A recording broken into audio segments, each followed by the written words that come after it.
প্রয়োজনীয় সংস্কার শেষে নির্বাচনের আয়োজন করা হবে জানালেন প্রধান উপদেষ্টা।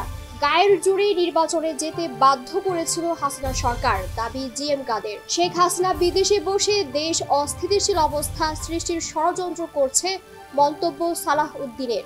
এবং সরকারি চাকরিতে প্রবেশের বয়সসীমা ৩৫-এর দাবিতে শাহবাগে বিক্ষোভ। আশুলিয়ায় শ্রমিক পুলিশ সংঘর্ষে নিহত ১, গুলিবিদ্ধ ৪। অভিনন্দন ভোরের পাতায় প্রাইম নিউজে, সাথে আছে দিলবাদন নেই। শুনছিলেন সংবাদ শিরোনাম, এবার বিস্তারিত। নির্বাচন কখন অনুষ্ঠিত হবে তা নিয়ে রাজনৈতিক দলগুলোর মধ্যে টানাপোড়েন শুরু হয়েছে। বিএনপির পক্ষ থেকে নির্বাচন দ্রুত অনুষ্ঠানের দাবি জানানো হচ্ছে। এমন পরিস্থিতিতে নির্বাচন কখন হবে তা জানিয়েছেন অন্তর্বর্তী সরকারের প্রধান উপদেষ্টা ডক্টর মোহাম্মদ ইউনূস। রোববার জাপানের রাষ্ট্র টেলিভিশন এনএইচকে দেওয়া এক সাক্ষাৎকারে এই তথ্য জানান তিনি। ডক্টর ইউনূস বলেন, যত দ্রুত সম্ভব প্রয়োজনীয় সংস্কার শেষে নির্বাচনের আয়োজন করা হবে। নিউ ইয়র্কে জাতিসংঘের সাধারণ অধিবেশনে যোগ দেওয়ার ফাঁকে তিনি সাক্ষাৎকার দেন। তিনি বলেন, অন্তর্বর্তী সরকারের মূল লক্ষ্য সংস্কার কাজ ও যত দ্রুত সম্ভব জাতীয় নির্বাচনের আয়োজন। দীর্ঘদিন ক্ষমতায় থাকার উদ্দেশ্য আমাদের নেই। শেখ হাসিনা বিদেশে বসে দেশ অস্থিতিশীল অবস্থা সৃষ্টির ষড়যন্ত্র করছে বলে মন্তব্য করেছেন বিএনপির স্থায়ী কমিটির সদস্য সালাহ উদ্দিন আহমেদ। সোমবার সকালে জাতীয়তাবাদী উলামা দলের ৪৫তম প্রতিষ্ঠা বার্ষিকী উপলক্ষে সাবেক রাষ্ট্রপতি জিয়াউর রহমান বীর উত্তমের মাজারে ফাতিহা পাঠ ও পুষ্পার্ঘ্য অর্পণ শেষে তিনি এসব কথা বলেন। বিদেশে বসে পতিত স্বৈরাচারের ফেসিবাদের যিনি দণ্ডমুণ্ড, তিনি অপারেট করছেন বাংলাদেশের ভিতরে যাতে অস্থিরতা সৃষ্টি করা যায়, কিন্তু বাংলাদেশের মানুষ কোনো রকমের ষড়যন্ত্রকে বাস্তবায়ন হতে দিবে না। আমরা জানি যে আভ্যন্তরীণ এবং বহিঃশত্রুর বিভিন্ন রকমের ষড়যন্ত্র বাংলাদেশে চলমান আছে এবং তাদের ফেসিবাদের দোসররা এখনও সব জায়গায় প্রতিষ্ঠিত আছে। তারা এখনও বাংলাদেশের সমস্ত জায়গায় বসে চেষ্টা করবে বাংলাদেশের অস্থিরতা সৃষ্টির জন্য। কিন্তু গণ আন্দোলনের যে আকাঙ্ক্ষা, গণবিপ্লবের পরবর্তী মানুষের যে অভিপ্রায় এবং মানুষের মধ্যে যে উচ্ছ্বাস সৃষ্টি হয়েছে, তার মুখে সবকিছু ভেসে যাবে ইনশাআল্লাহ। দ্বাদশ জাতীয় সংসদ নির্বাচনে জাতীয় পার্টি অংশ না নিলে ভোট হতো না, এ কথা ঠিক নয় বলে মন্তব্য করেছেন জাতীয় পার্টির চেয়ারম্যান জিএম কাদের। সোমবার দুপুরে দলের বনানী কার্যালয়ে এক মত বিনিময় সভায় তিনি এই মন্তব্য করেন। জিএম কাদের জানান, জাতীয় পার্টিকে ভেঙে আরেকটি বি টিম আগেই তৈরি রেখেছিল সরকার। নির্বাচনে না যাওয়ার সিদ্ধান্ত নিলেও গায়ের জোরে নির্বাচনে যেতে বাধ্য করেছিল হাসিনা সরকার। শেখ হাসিনা সরকারের কোনো অপকর্মে সমর্থন দেননি বলেও দাবি করেন জিএম কাদের। তার ভাষ্য, কিছু কিছু নেতা দলের নাম ভাঙিয়ে সুযোগ নিয়েছিল।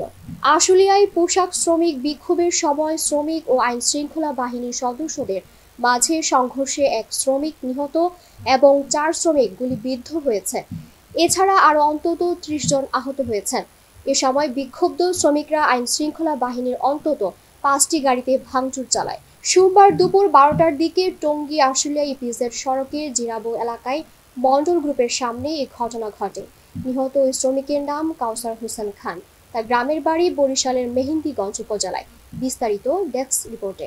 শিল্পাঞ্চল আশুলিয়ায় শ্রমিক বিক্ষোভের সময় শ্রমিক ও আইন শৃঙ্খলা বাহিনীর সদস্যদের মাঝে সংঘর্ষে ১ শ্রমিক নিহত এবং ৪ শ্রমিক গুলিবিদ্ধ হয়েছে। এছাড়া আরও অন্তত ৩০ জন আহত হয়েছেন। এ সময় বিক্ষুব্ধ শ্রমিকরা আইন শৃঙ্খলা বাহিনীর অন্তত ৫টি গাড়িতে ভাঙচুর চালায়। সোমবার দুপুর ১২টার দিকে টঙ্গী আশুলিয়া ইপিজেড সড়কের জিরাবো এলাকার মন্ডল গ্রুপের সামনে এই ঘটনা ঘটে।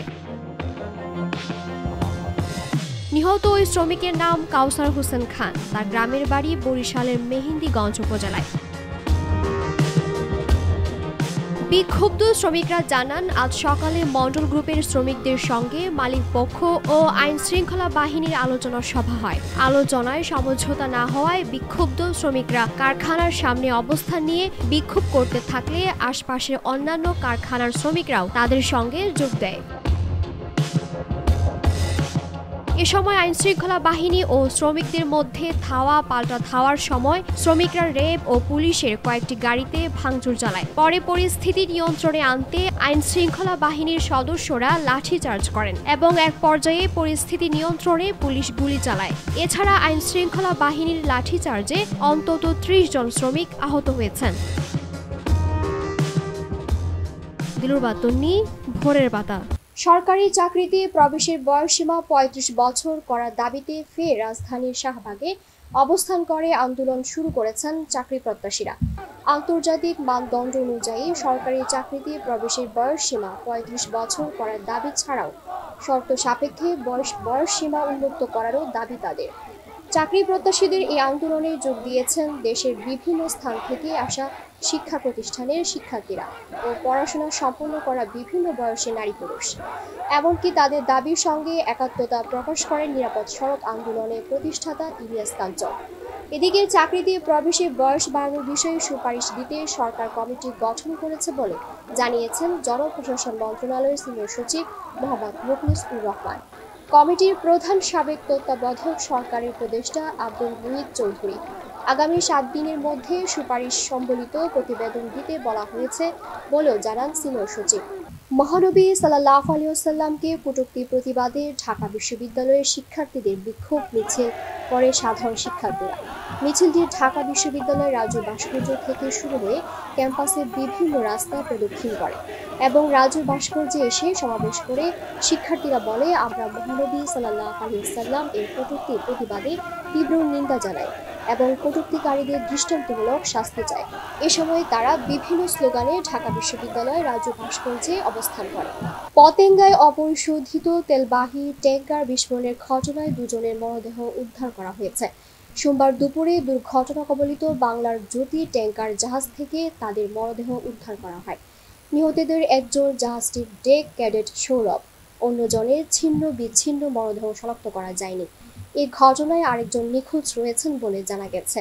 বাংলাদেশ নৌবাহিনীর চট্টগ্রাম এরিয়া কমান্ডার মাসুদ ইকবাল বিষয়টি নিশ্চিত করেছেন। তিনি জানান, বিস্ফোরণে ক্যাডেট সৌরভের দেহ ঝলসে যায়। জাহাজে আরও একজনের ছিন্ন বিচ্ছিন্ন দেহাংশ পাওয়া যায়। বৈষম্য বিরোধী ছাত্র আন্দোলনের নেতৃত্বে জুলাই গণ অভ্যুত্থানে আহতদের লাশের মিছিল যেন থামছেই না। রাজধানীর 2 হাসপাতালে চিকিৎসাধীন অবস্থায় আরও 2 জনের মৃত্যু হয়েছে বলে জানিয়েছেন বৈষম্য বিরোধী ছাত্র আন্দোলনের স্বাস্থ্য বিষয়ক কেন্দ্রীয় উপকমিটির সদস্য সচিব তরিকুল ইসলাম। তিনি বলেন, তাদের মধ্যে সাইফুল ইসলাম আরিফ সিএমএইচ হাসপাতালে এবং কারিমুল ইসলাম ঢাকা মেডিকেল কলেজ হাসপাতালে চিকিৎসাধীন অবস্থায় মারা যান। 1000-এরও বেশি বাংলাদেশি নাগরিকদের পাসপোর্ট ফেরত দিয়েছে ঢাকার ভারতীয় হাইকমিশন। ভিসার দাবিতে বিক্ষোভ ও হুমকির জেরে হাইকমিশন এই পদক্ষেপ নিয়েছে বলে জানানো হয়েছে।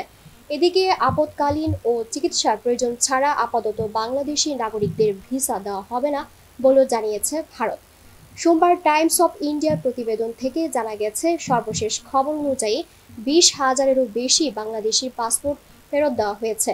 ঢাকায় ভারতীয় হাইকমিশন অভিমুখে বিক্ষোভ ও হুমকির পরিপ্রেক্ষিতে এই পদক্ষেপ নেওয়া হয়েছে।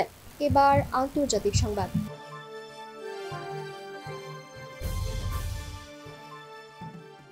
ডেঙ্গু, ম্যালেরিয়া কিংবা টাইফয়েড নয়, মশার কামড়ে ছড়াচ্ছে ওয়েস্ট নাইল নামের প্রাণঘাতী এক ভাইরাস।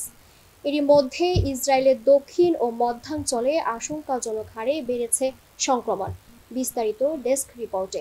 ডেঙ্গু, ম্যালেরিয়া কিংবা টাইফয়েড নয়, মশার কামড়ে ছড়াচ্ছে ওয়েস্ট নাইল নামে প্রাণঘাতী এক ভাইরাস। এরই মধ্যে ইসরায়েলের দক্ষিণ ও মধ্যাঞ্চলে আশঙ্কাজনক হারে বেড়েছে সংক্রমণ। মৃত্যুর হারও কম নয়।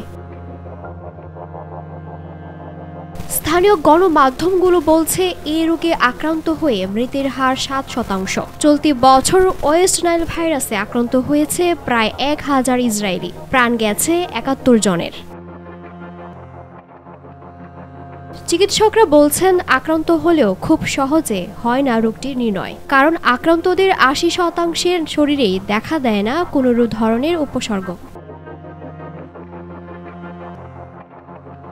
আর 19% জ্বর, মাথা ব্যথা ও শরীর ব্যথা হলেও বোঝা যায় না রোগটি কি সাধারণ ফ্লু নাকি ওয়েস্ট নাইল ভাইরাস। আক্রান্তদের মধ্যে 1%-এরও কম রোগী ভুগতে পারে মেনিনজাইটিস বা মস্তিষ্কের তীব্র প্রদাহের মতো উপসর্গে।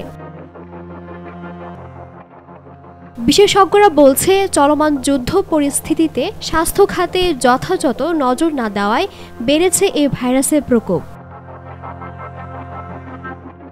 দিলুর বাতনি, ভোরের পাতা। এবার বিনোদনের সংবাদ।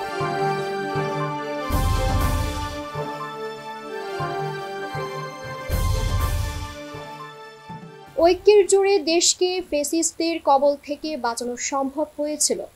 আজ সেই ঐক্যের অভাবই ফ্যাসিস্টদের আনন্দের খোরাক যোগাবে।